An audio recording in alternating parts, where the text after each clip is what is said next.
Welcome to the Slop Temple. We pray this video helps. In this video, I will explain how to use the Tacx Training app. First, download the app from your device's app store, whether it's an Apple or Android device.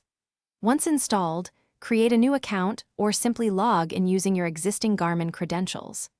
Next, it's crucial to pair your Tacx Smart Trainer or any other compatible sensors, such as a heart rate monitor or power meter, using either Bluetooth or ANT+ technology. This ensures all your training data is accurately captured from the start. Now that you are set up, let's explore the vast library of workouts and training plans available. You can browse a wide variety of structured workouts, including those in ERG mode, which maintains a constant power output, and slope mode, which simulates real-world gradients.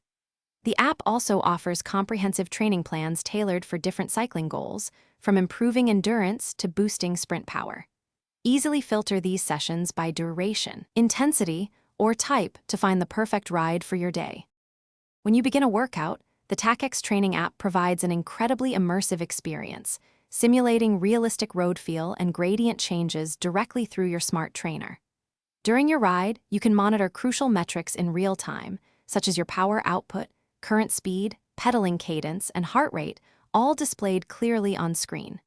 After completing your session, dive into detailed post-ride analytics, including comprehensive power curves and a breakdown of your time spent in various training zones, helping you track progress. Beyond the pre-built content, the Tacx Training app offers powerful advanced features. You can unleash your creativity by designing your own custom workouts using the intuitive workout builder, tailoring every interval to your specific needs. Seamlessly sync all your valuable training data with popular platforms such as Garmin Connect and Strava, ensuring your progress is always up to date across your ecosystem. Furthermore, easily adjust your trainer settings and perform calibrations to maintain optimal accuracy and performance for every single ride. Thanks for watching. Consider subscribing if we helped you.